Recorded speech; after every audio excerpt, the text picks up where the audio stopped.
Well, welcome everyone to the Torah portion today. I'm super excited to be here with Rebecca. Um, Charlie is not sick, but she's not going to make it today. She actually had a flight change, and so she's actually in the air somewhere right now. She's not going to Yeah. be available to be here, so she's asked me to kind of step in a little bit and help out. So I only hope that we can bless you as much as she can. So, but I want to tell each of you to be prepared for there's some wonderful news that's coming up. We have the conference She Prays coming up in March. I'm super excited about that, right? That's going to be a good That's one. going to be over several days. It's not just going to be one night. So keep your calendar, keep your eyes on your calendar, look for that. That's going to be in March. We hope to have the registration open mid-February for everybody to sign up for that. We have so much in the Rooted Cafe right now that is just, I am blown away. We're coming to the end of our third year, starting our fourth year. I think that's correct. And we have amazing coaches, instructors, teachers.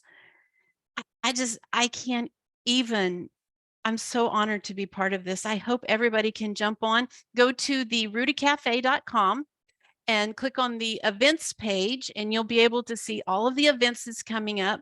Everything is in your calendar in your band app. There's also a calendar that gives all of our Zoom calls that's live. Wonderful community. Don't miss out on that. And if you are not a member of the Rooted Cafe, jump over there to therootedcafe.com, because this month we have started the 50% off special for your first month, right? Super exciting. Yeah, that's a great opportunity to kind of dip your toes.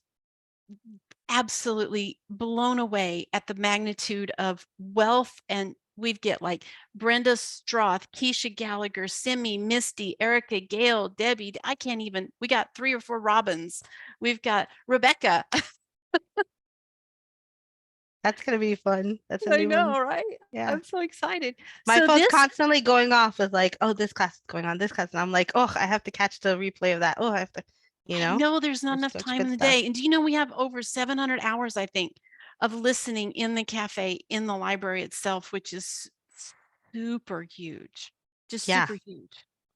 Like when you're driving or when, it's a really good, I drive the bus and I'm always looking for something to listen to when I'm Oh driving. Yeah. man, that brings us to this tour portion. This is the last week in January 2023. Can you believe it, Rebecca, already? It's flying. It's flying. It is so flying by. We are in the tour portion bow, which means Um, come. That's right. Come, because he said to Moses to come. And I have got pages and pages and pages of notes. Good. Me too. I just love this section. I was just so hyped when we were talking about, when we were listening to that song, Roar by Paul Wilbur over in a band when we first started, because it's all about the Lion of Judah roaring and bringing his and fight for the family. And we're gonna get into that, aren't we, today? Yeah. So Yeah. tell me what, let's start with chapter 10. What? So I was interested in looking at because it chapter 10 starts off with there's been this series of plagues that are happening one by one, and plagues, we say plagues, but they're really like demonstrations that God is giving of who he is, right? And in the beginning, it's interesting because when he starts off with these demonstrations, everyone is affected. And then I think it's like the third or fourth one in, God starts to make a distinction. And I think that as much as these demonstrations of his power were for Egypt and for Pharaoh in particular, I think they were also for Israel just as much because they Oh had been man. removed from having that.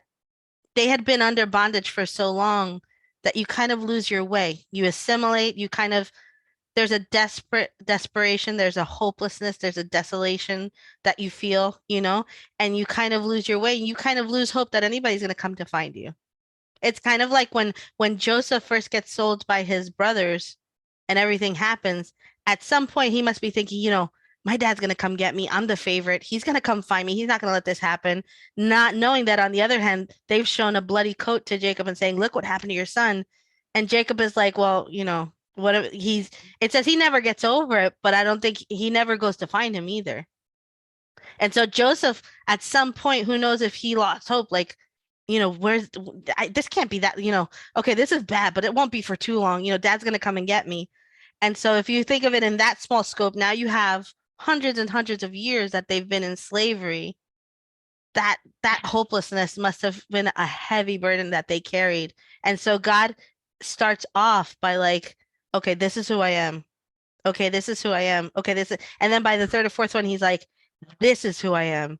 And he's letting them know, hey, remember me? I didn't forget you. I came back for you, as opposed to Jacob. And so we have here with the locust and the darkness, once again, God is going to make this demonstration, letting Pharaoh know who he is, but also letting, the children of Israel know who he is. Yeah, because don't we forget?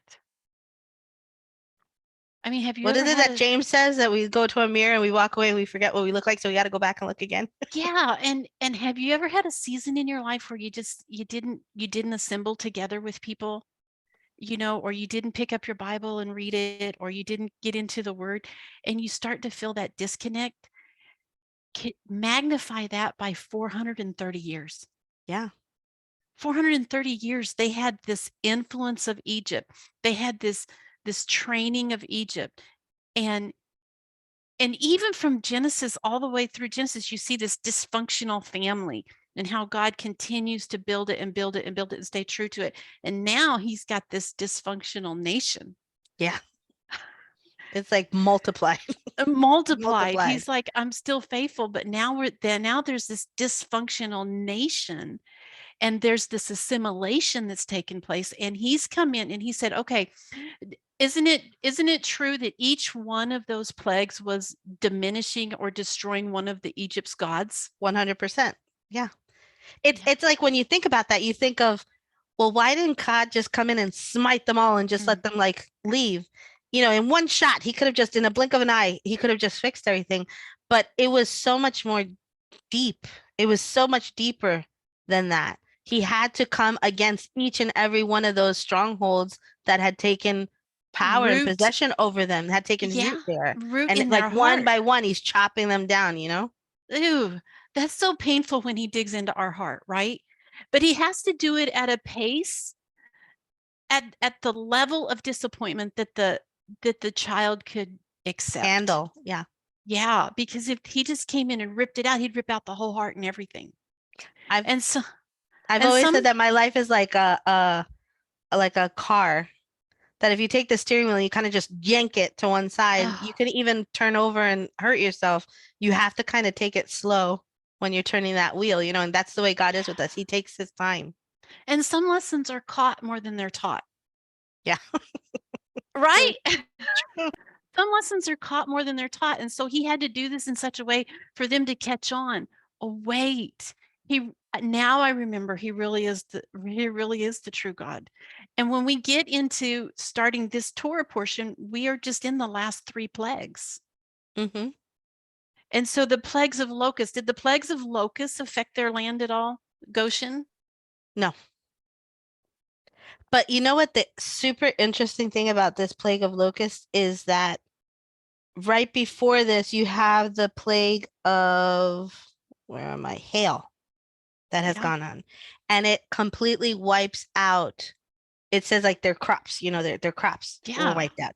However, it's interesting because it notes in Exodus 9:31 and 32, it says what was wiped out was the flax and the barley, which the flax and the barley were not 2 of their main like sustenance crops. Yeah, the wheat and the spelt were not destroyed because it wasn't ready yet.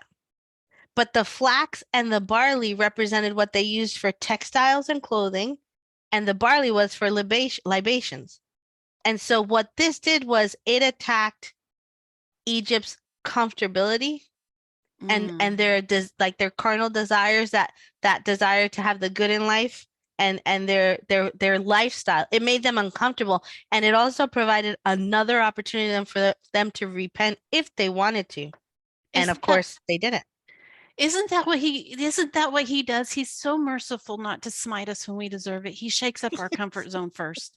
He shakes up our comfort zone and he says, I'm going to make this an uncomfortable choice for you.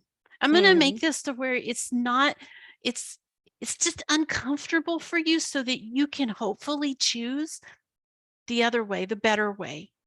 And that's the dangerous thing, because when it's an uncomfortable thing, you can be like, oh, that's kind of uncomfortable.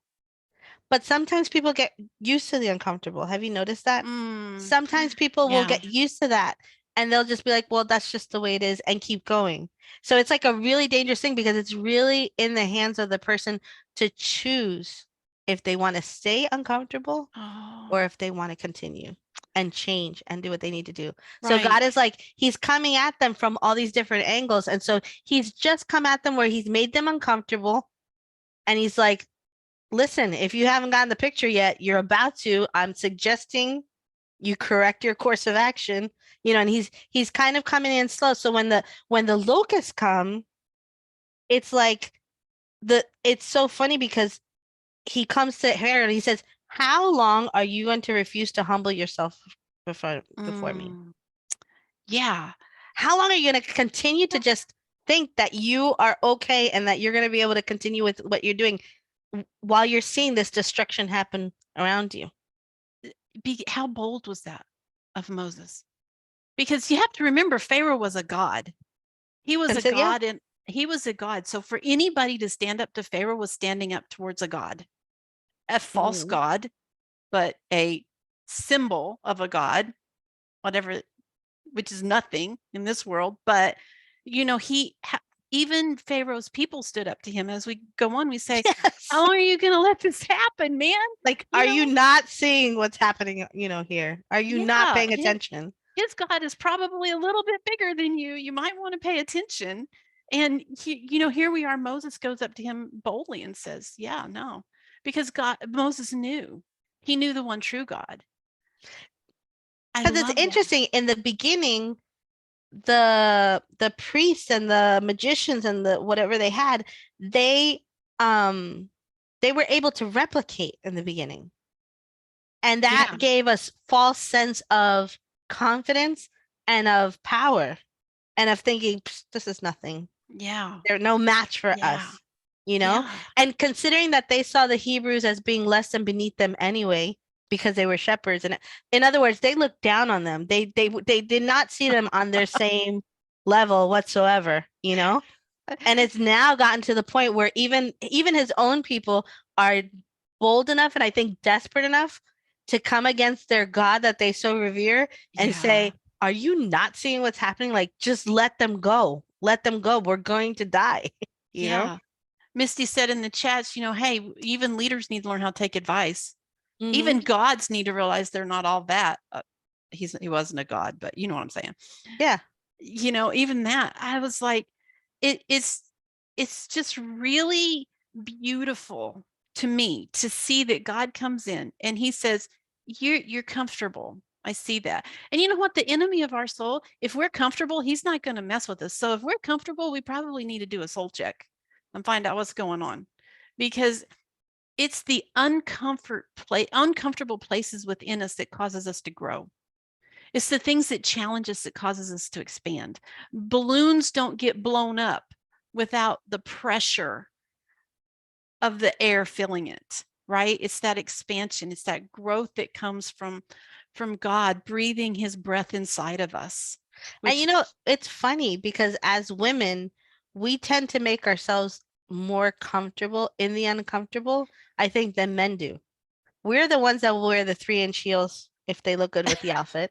We are the ones that will put on the shapewear if it'll make our dress look better. We are the one, yeah, we're very willing yeah, to put ourselves in uncomfortable positions and just take it and live with it. So I think that it's a real wake up call to us as women to recognize that sometimes God will use the uncomfortable to allow us to make a choice. And we yeah, have to recognize that the uncomfortable is not necessarily a good place to be, even if it right. looks nice, Even if it looks nice, that's right. you know? Mm, mm, that's good. So we got the plagues of the locusts, but that's just in chapter 10. Did you see? I don't know if you saw this, but in chapter 10, verse 1, he says, "Go to Pharaoh, for I have hardened his heart and the hearts of the officials, so that I may perform these signs of mine among them." I want you to remember that word, signs, and perform the signs among them, that you may tell your children and your grandchildren how I dealt harshly with the Egyptians. What I seen in this Torah portion is it starts in a battle for the children. And in the Yeah, very end of this, it ends with remind the children, because the battle still continues. There's still a battle for the children. absolutely. And when Absolutely. we go through here and we read all of these verses in these sections, we see that every time Moses went before Pharaoh, he would say, "I'm going to leave with everything, even the hooves, every hoof of the cattle." He didn't. Hmm. He was coming. He was fighting for the children. What did Pharaoh say in some of them? He said, "You men can go, but leave the Yeah. women and children." And Moses said, "Mm-mm, not leaving without them." And then he was like, okay, you could go, but leave the herds behind. Yeah, because, and I think it's because he knew, Pharaoh knew that if he left with the women and children, he would just keep going. And he wanted to have Absolutely. something in collateral, knowing that they were going to come back. Absolutely. He tried But it with the children and with the women. When that didn't work, he tried it with the cattle because that was their sustenance. What are they going to find in the desert? they They would need to take die food with without them. their substance. Yeah. And God knew this. He said, "I'm not only taking the children and the women, I'm taking all their provision. And better yet, I'm just going to plunder your country on the way out the door." It's like winning the battle without having to lift one weapon, Oh, you man, know? that's right. They were able to do it. And I love the fact that when it talks about the locusts, and I think this is important because sometimes when we read, it's hard to know what's like literal and what is not so literal. So like in conversation when we're talking and stuff, we'll be like, "Oh my gosh, the whole place was like, and we'll, oh my goodness, everybody was and we'll use these terms that are kind of definitive, Or but it's really hyperboles. not. We're just using it as like exaggeration or to make our point or to, whatever. Because back in the previous and it's like everything was covered and everything died and everything, But when you look here at the locust, he says the locusts are going to come and they will eat the remainder of what escaped or what didn't get eaten. Mhm. And so you're seeing that it's a thing that's happening in stages. And it's a Yeah. thing that not everything was destroyed or the whole land was, it's kind of like for them when they said, "Oh, the world," like their world was Egypt. Forget the rest of the planet. That was their world. And so when they're talking like you're getting this idea of their context, but within what they were experiencing at that moment. Yeah. That was the world. Yeah, for Egypt them it was was. Egypt was the world. Yeah, They didn't have Zoom calls or technology that would connect them with the other side of the world. Their world was Egypt. Everything else was just kind of outer space, or whatever for them, lack of better term. no, like I used to love growing up. I was talking to a cousin of mine, and we were talking about how when we would come home from school, there would be certain shows that were on. So we were watching something popped up, I think, on Instagram or Facebook. It was talking about the show The Love Boat and all these other different shows. And I'm like, I remember, when this was out. And I remember, she's like, I remember the Partridge Family. And I was like, well, for me, it was Little House on the Prairie. That was my show forever Mm, and ever, and it still is, yeah. and I love it. And I always used to marvel at the fact that they could be traveling like 10 miles. And for them, it was like, all right, we got to pack up. We got to make sure we got this. And it was like literally right there. But for them, it was like a trip, to go into town was a thing. You didn't just go into town. You didn't just go to Walmart like we do. I have literally Walmart 5 minutes away from me. You didn't just go to Walmart. It was like you had to plan and you did it once a month, if that. And you bought your sacks of wheat and your sacks of sugar, like 25-pound bags so that you would have enough to Mhm. last you a month. The same kind of concept here. Everything was very close and everything was very tight. and they didn't expand past those Yeah. borders. They didn't know what that They was. didn't journey out there. No, they didn't do any of this. So, It was desert. And that's how come Pharaoh was like, go ahead, but don't take the cattle, because when you get out there, you're going to die anyway. and it was interesting. I was learning about the fact that Egypt was considered like one of the longest empires or countries in the ancient world, but it was the skinniest. So Mm, it was literally in a lot of places only a couple miles wider than what the Nile was, wow. but it was like hundreds of miles long. And so you would leave that the Nile was really the life force of the Yeah. country because that's where they got everything from, their sustenance. But you would travel a couple of miles off of the Nile and it was desert. There was nothing there, you know? Mhm. So it's interesting that that was that little piece of earth was what they knew. That was their world. That was it, you Yeah. know? It was the And fertile now land. and now God is once again like he did to Abraham, I'm going to take you someplace, just follow me. And Yeah. they're having to Solomon. trust that. And you're going to see it as they continue on that they struggle with it.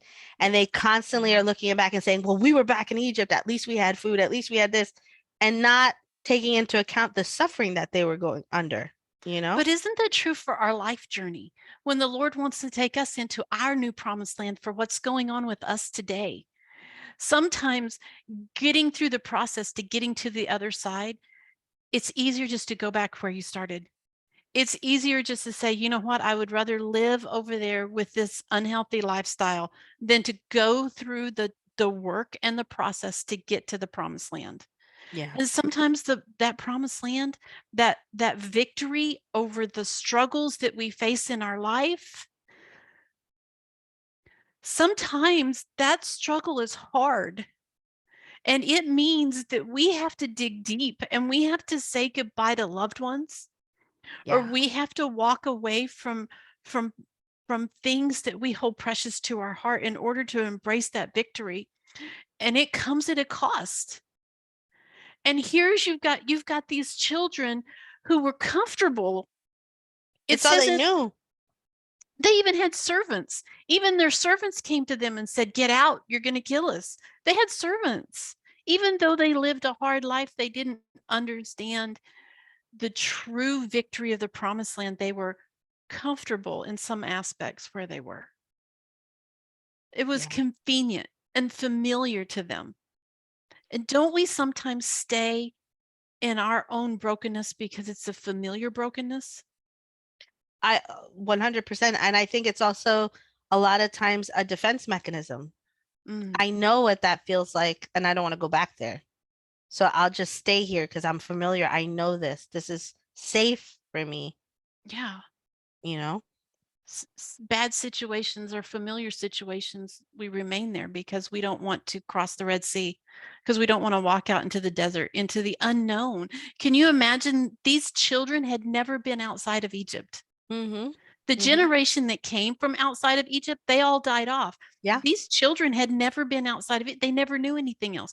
And here's Moses going to come along, going to pack everybody up, over 6 million people, right? Yep. And lead them out into the desert. I always think about one of my favorite songs from Sarah Groves is a song called Painting Pictures of Egypt. And the song talks about I've been painting pictures of Egypt, leaving out all the things that it lacked. So you keep painting these pictures of what you remember how it was, leaving out all the bad stuff and not recognizing that where you are now, you can't go back. You don't fit anymore there. You don't, Mhm. it doesn't work anymore. You have to continue to push forward because what God has for you, it's better. It's Mhm. God constantly in scripture, he talks about how his thoughts for us and his plans for us and what he desires for us is good. But sometimes the good doesn't mean that it doesn't hurt. He doesn't It's promise that. it doesn't hurt. And not to mention his thoughts are above our thoughts and his Yeah. ways above our ways. We can't even comprehend the potential that God has for us. Yeah. We can't even process the magnitude of the blessings that he wants to bestow upon us. It's just beyond our ability to comprehend. The only thing we can do is walk into it with awe. And you're right, we can't go back. And how many times I came from a military family and we used to move around. And one of the things that I found was when my kids were in their teenage years, they really connected with the location. So we used to live in Clarksville, Tennessee when a couple of my girls hit that tween teen age, 13, 14, and they really connected with outside the family. So then Mm, when we moved on, they all wanted to move back to Clarksville, Tennessee because they thought it was going to be that way when they got there. And when they would go back, they would find like, wow, my not other the friends are same. all grown up. It's not the same. No. First of all, we're looking at it through different eyes. We have different experiences now and different um, lessons that we've caught along the way. So things are never really the same. So you can't go back. This false picture of Egypt that we have to recognize it as the lie that it is and move forward into the victory that God has for us. And that victory, he wants us to remember. He tells us, do this, tell the story every year. It's The coming up, car. right? And Yep. don't forget what I did there. Don't forget what I saved you from. It's interesting because the next um plague or demonstration of God's power that comes up is that of darkness. Mm, And it's really interesting because it says it was dark and they could not get up from their seat from their place for 3 days. And it made me think about the fact that the darkness was not only physical. I think that that darkness was God removing his hand from over Egypt. I firmly believe that the world runs and the world functions because God's presence is here. And if God were to take himself and remove himself, chaos would ensue, mm, you know?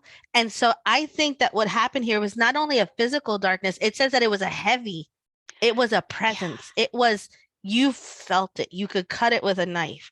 And I don't know, it was funny. I was watching, I was looking at something and it popped up. It says when it's time to shut off all the lights and you have to walk up the stairs in your house, and how everybody always, there are a lot of people that think that you shut off the light and that somebody's coming running up behind you. So you run up the stairs really fast until you get into your room and you close the door. And it shows this person like, cloaked in black running behind them and then just standing at the door because they closed the door in their face.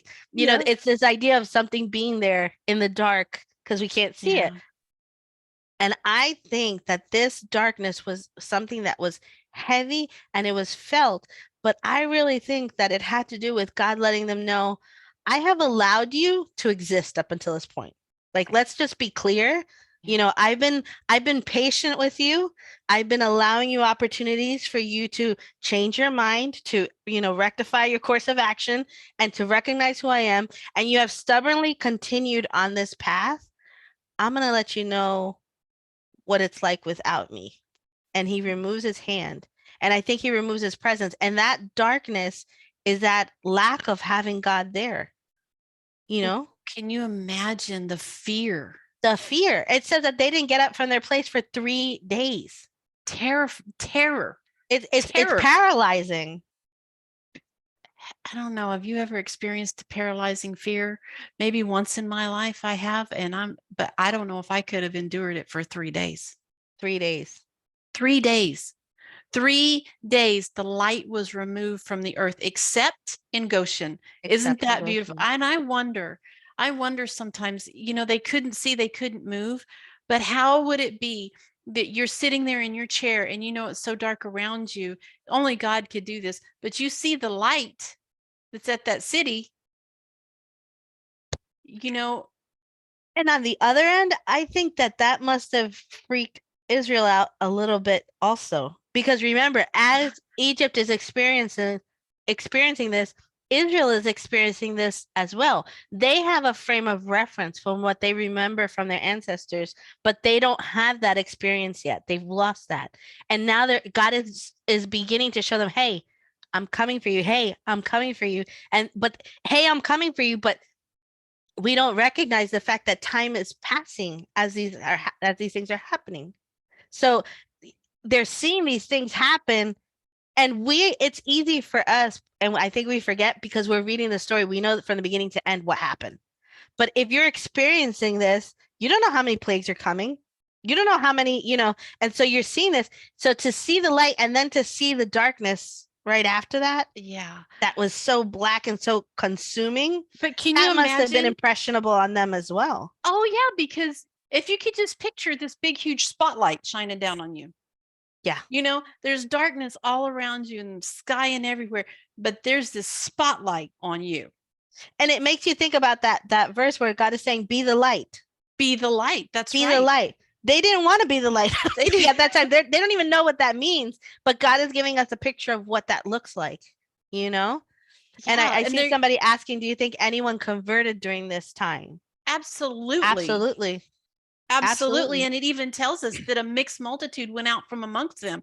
Yeah. And when we looked back at the previous portions, we saw how the midwives didn't kill the babies, right? And they were like, yeah, and how they were blessed because of that. And I honestly believe that those midwives were already, they were in that multitude that went with Egypt. Yeah, absolutely. That went with Israel out of Egypt is what I mean. And there was a multitude. When we read further on in the Torah portion, we see that all 70 nations was represented at the foot of Mount Sinai. Yes. Yes. They 100%. Were there. We were all there. And if I'm not mistaken, I want to say that I remember this. When the hail happens, God says, and anybody who doesn't bring their cattle in from the fields and doesn't bring their servants in from the fields, they're going to die because of the hail. And if I'm not mistaken, there were those that brought in they believed. And there were people that were starting to recognize, hey, something is going on and Pharaoh is not as almighty as we've thought him to be. I think that those were, even some of Pharaoh's closest accountants said, when they went to him and said, dude, are you not? Don't you see? That's pretty clear what's going on. I even think some of his closest consorts were the ones that left with Israel too, out of Egypt. If anybody had half a brain, I think they were trying to get out of there. They were. It wasn't even a religious thing. I think it would have just been a common sense thing. You see this happening, what that goes back to? It may have just been, look, I don't know if your God is real or not, but I'm getting out of here with you because my God, this Pharaoh God guy, he ain't doing his job. And he's not doing anything for me. He's not doing anything for me. So I just need to get on up and get out of here. And I honestly think that some of those were the ones that helped influence the building of the golden calf when you get further on down the line, because they weren't totally sold out for God. So don't loose lips. They start yakking. Oh yeah, I guess your God isn't any better than my God. Maybe we should just go back to Egypt. They weren't there's a series, I've spoken about it before, and it's so good, by Connellan Cassette.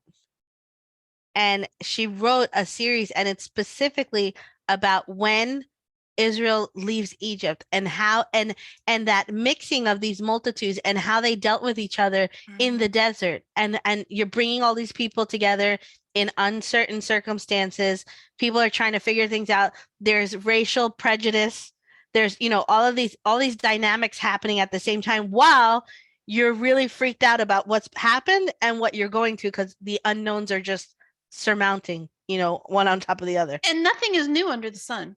No. All of the political issues that we deal with now, all of this stuff, they were a new nation. They had the same problems as a nation that any other nation would have. The differences between people, the differences between personality, the differences between ethnicity.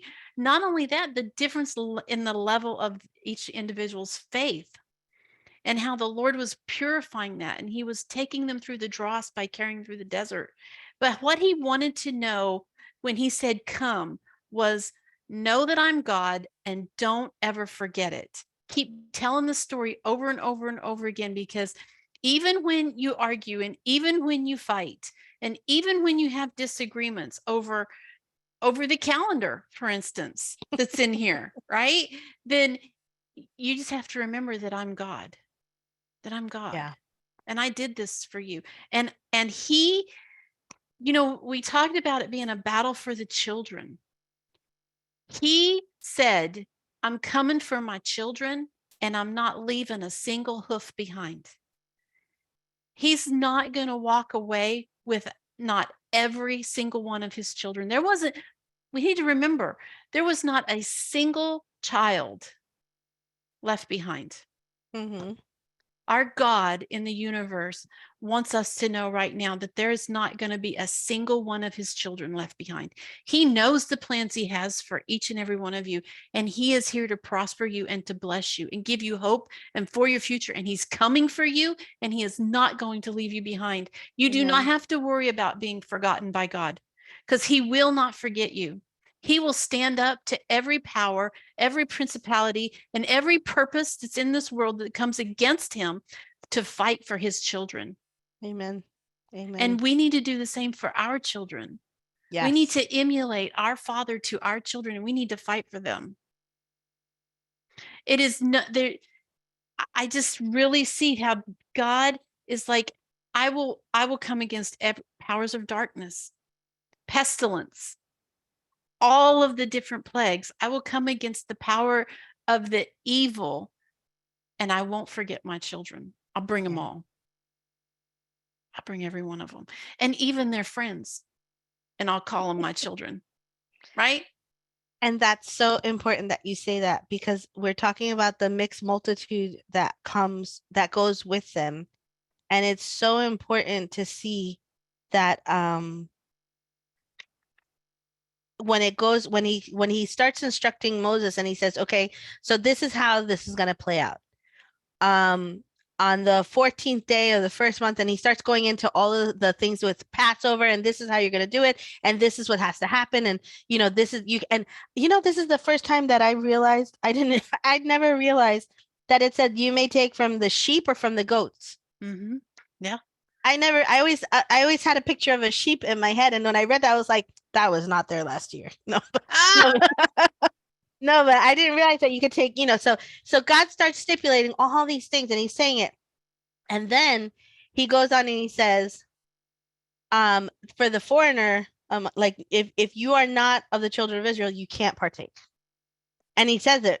And then he says, except if, and he starts to give exceptions.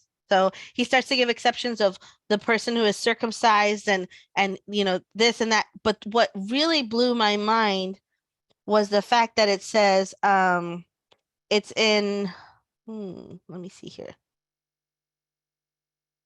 I'm trying to look for the chapter.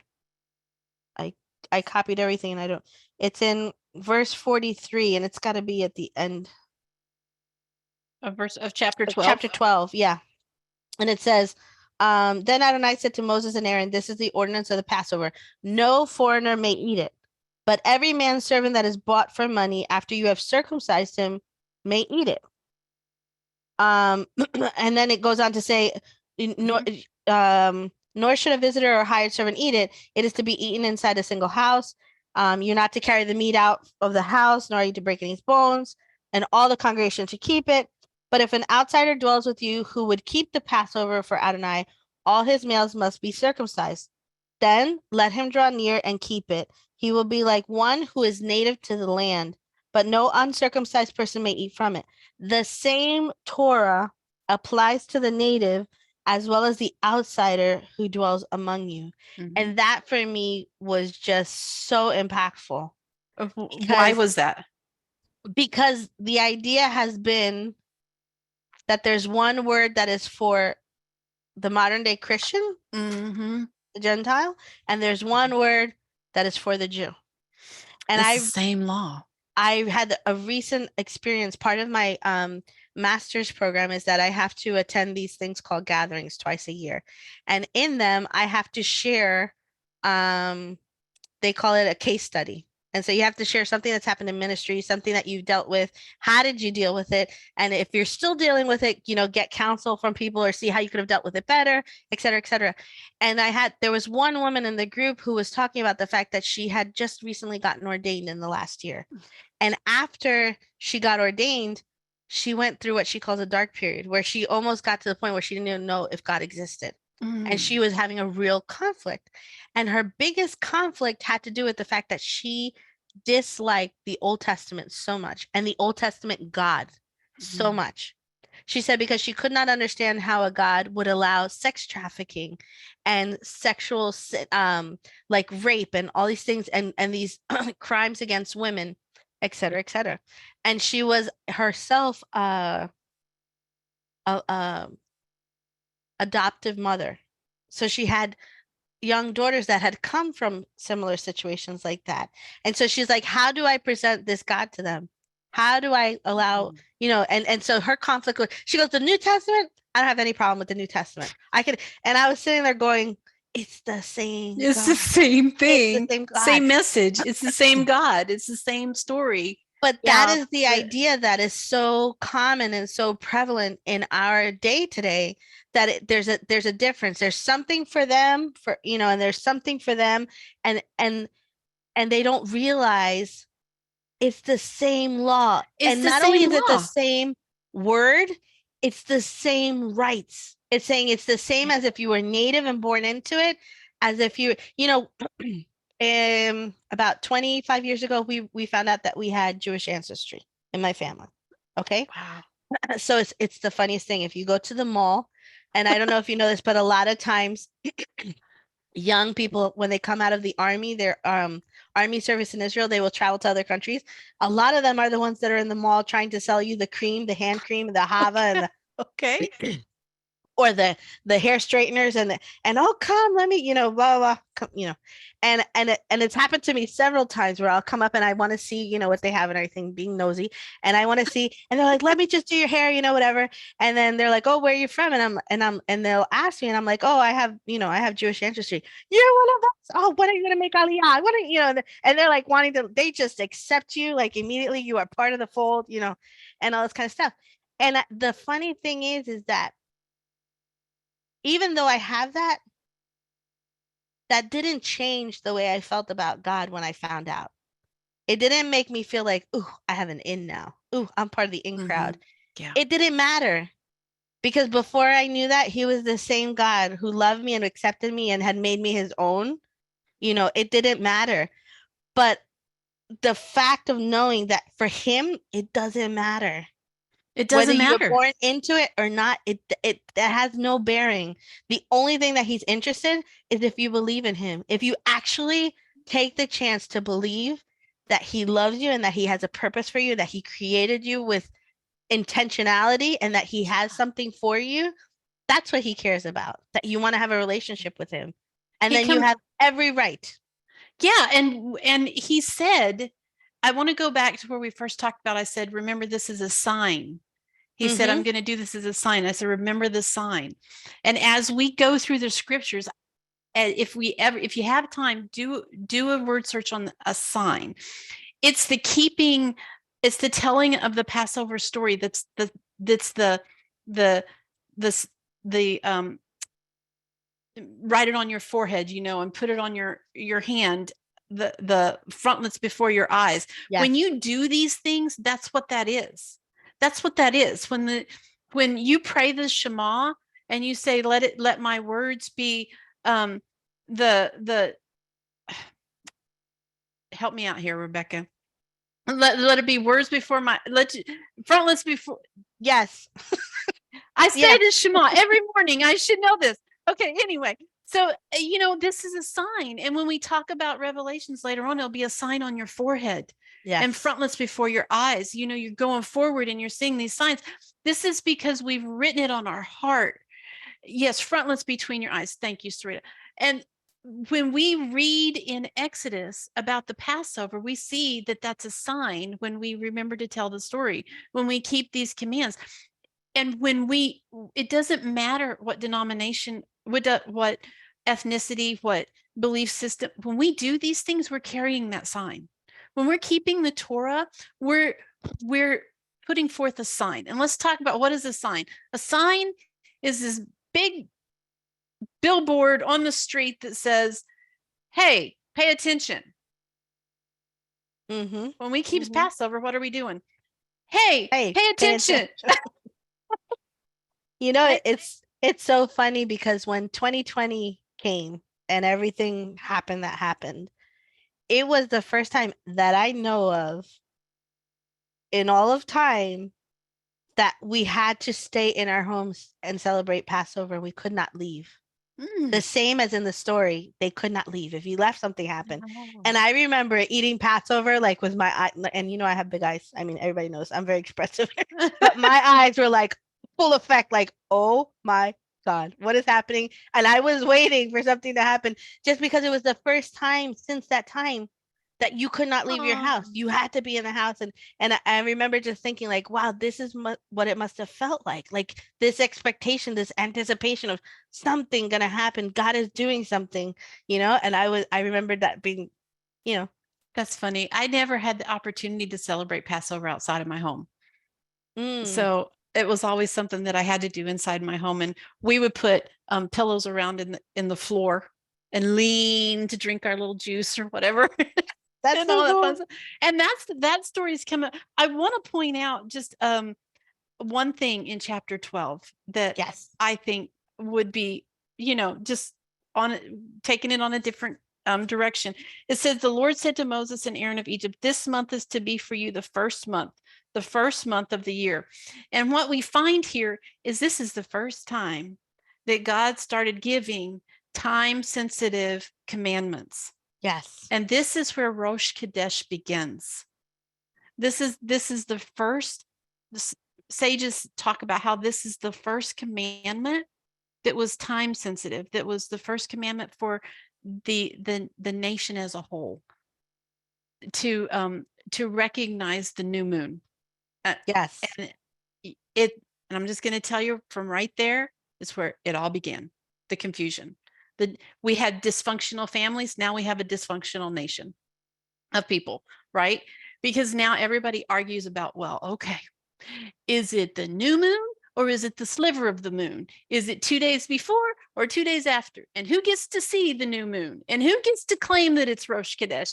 And is Rosh Kadesh yesterday or is it tomorrow? And you know what? I just want to touch on this real quick because if they didn't get it right, what makes us think we're going to get it right? Right? If they couldn't figure it out, why are we? This is a major thing, but it's a Yeah. minor issue, right? And the enemy of our soul wants to come in and muddy the waters and mess everything up. So naturally, he's going to say, you know what? God's giving time sensitive material right here. I'm going to confuse them and I'm gonna kind of put some questions in their minds and in their hearts, and I'm gonna mess it all up. And what I want us to walk away with when we understand this is calendars do not need to be a division. No, absolutely not. They do not need to be a division. They're a major issue, but they're a minor concern. And I want us all to understand that. It's interesting. This had to have been maybe 10 years ago or so. Bill Cloud came to our congregation. And so after the service, I was talking to him and I was telling him how it was difficult for me because my son was basically one of only the few children in our congregation. So he basically grew up in this kind of faith and in this walk alone. And it was really hard for me to Mm. to have him kind of relate to things and to kind of find his way in this because all of his friends were going out on Friday night and it had to be Friday night because there was no other night that they could go out. They couldn't go out Saturday or anything else. It had to be Friday night and he would be home. They would Yeah. have birthday parties. They would do this, they would do that, and Isaac, you can't, or Isaac, we can't. And so it was a real struggle for me. And I remember I was talking to him and I was expressing my concerns and he says, you know what?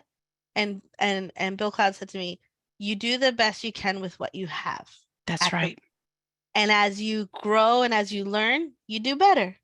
And it was such a relief to hear somebody else say that to me because I felt like I was failing left and right. I couldn't Mm. get his attention. It was a struggle. Let's just leave it at that. It was a Yeah, struggle. And it just took a weight off of my shoulders of knowing you do the best you can with what you have. And that's as you right. grow and as you learn, you do better. I remember listening to Nehemiah Gordon one time and he was speaking and he said, I don't know, you know, if this is right or wrong or whatever. He said, but I really would rather have Messiah come back and see me doing something and attempting to keep his word That's than to right. be here and be like, well, I didn't know how to do it. And there was a whole bunch of confusion and everything. So I just figured I'd wait for you to come and I was just doing whatever. I Oh didn't do man. anything. You know, it's Yeah, better to, if your heart is, and I think it goes back to the kavanah, to the intention of the heart. If your absolutely. intention of your heart is, Father, I want to follow your word. I want to do what you have, stipulated in your word. I want to live life the way you want me to. Help me along the way and help me to straighten out, those crooked Hmm. kind of paths that we get on. And it's hard. We live in a society that does not adhere to anything that is in the Bible. If anything, it is the complete Yeah. opposite. But as long as the intention of our heart is, Father, I just want to be close to you and I just want to do things the way you say, Hmm. just help me. And as we learn better, we do better. Yeah, that's right. That's absolutely correct. And we have to understand that just because we do it, if it doesn't look like somebody else, it doesn't mean that they're right and we're wrong, or that we're right and they're wrong. Yeah. There is so much turmoil out there in this world. We don't need to bicker amongst ourselves. No. We A don't house need to say divided can't stand. exactly. And so for me, we have Passover coming up, and um, and Purim, and these are two festivals that can be controversial. Some people are like, no, you don't keep Purim, and other people are like, yeah, let's keep Purim. Let's have a talent show, and then the other people are like, let's keep Purim. You've got all different levels, right? Yeah. Yeah, totally. But to me, I'm like, okay, if you don't want to keep Purim, that's fine. But if I keep Purim, parties at my house, you know, Seriously. or when I'm it there. comes, yeah, or when it comes to Passover, okay, I think Passover's on date A and you think date B is, guess what? I got two Passovers. Bring on the food, baby. I want to Yeah. do both of them because one of them's going to be right. And this is what's beautiful about that whole thing is that in the Brit Hadashah, the disciples looked at Messiah and said, "So so when are you coming?" Right? I mean, his disciples asked him, "So when are you coming?" And what did he say? It's not for anyone to know except the Father. So the fact that we can't calculate the Shemitahs, or we can't calculate Yeah. the Jubilees, or we can't calculate exactly the minute we're supposed to start Shabbat throughout the world, or when Rosh Chodesh is. We can't it's a biblical hazing or fuzziness because God hasn't chosen to reveal that to us. Because if he did, then we would be able to calculate the minute of his return. We would totally understand the timeline throughout all of the scriptures. And he says it's not for us to know. So here's a funny story. Okay, tell me. Here's a funny story. I visited Morocco one time and I visited and I was staying with a family and it was during the time of Ramadan. It just happened to be during Ramadan. I don't celebrate Ramadan. I was eating, they weren't eating, but they were very respectful of me and I was respectful of them. There was no issue, right? So I remember walking in one day and they had prepared the meal to kind of break their fast, but it wasn't time yet. And you would have the man in the minaret kind of thing that would call out and all that stuff. And so I walked into the room, and one of the sisters was pregnant, and she was literally sitting in her chair with a glass of orange juice and just looking at the orange juice. And she was literally waiting for the second for that man to start praying so that she could drink the orange juice. And I think that I think part of the reason why God has not revealed that stuff is because I think we would become religious with those things. Yeah. And it kind of keeps you on your toes. You can't just sit there and be like, all right, well, hurry up and do it so I can, and then just down it and just go on with your day. It's more of the intentionality of wanting to be a part and to see what God has in the midst of all those things. I, I think it's very much like we're gonna see further on in scripture when God has Moses create the staff with The the snake, right? snake. Hmm. And it's years later that one of the kings has to destroy it because they have made that into an idol and had begun to worship that. They Mm, forget God, you yeah. know? And so I think God really hasn't takes an issue with us. We try to cut corners and we try to be slick and we try to think we know it all and kind of figure out systems and all these kind of things. And he's like, no, it's not even about, like, you've missed the point Mhm. altogether. Forget it. Like, no, you It's might when as well go those, ahead and drink the orange juice. Just drink the orange juice because in your yeah, head you already did. but what's beautiful is when those systems are an outflowing of the heart condition. It's supposed to be an outflowing, not an inflowing. Yes. It's not supposed to be I'm bringing religion on myself. It's supposed to be an outflowing of the love An that we have for expression him. of, yeah, an Yeah. expression. Yeah. And there's lots of times when we reach down deep inside of ourselves and we see these traditions, and there's the Hi- um, Hidzur Mitzvot, Hidzur Mitzvot, which is the beautification of the commands, that we're able to take in the commands that we love and beautify them and bring them out. And that's where we get these beautiful traditions from. That is the way it's supposed to be. Mm-hmm. He wants us to have the passion to It's supposed to wait be for like a that. flow, you know, Yeah, yeah. Like he wants us to have the passion that we are so intent on pleasing expectant. his heart that we will wait for that last second. But he doesn't want us to wait for, and it's like you said, it's the condition of the heart. Mm-hmm. It's the condition of the heart. And yeah, it's heart condition. Yes. You know what? I think we can almost end on that. I think we have a bit to chew on this weekend as we're Yes, kind of there's so contemplating all this. much.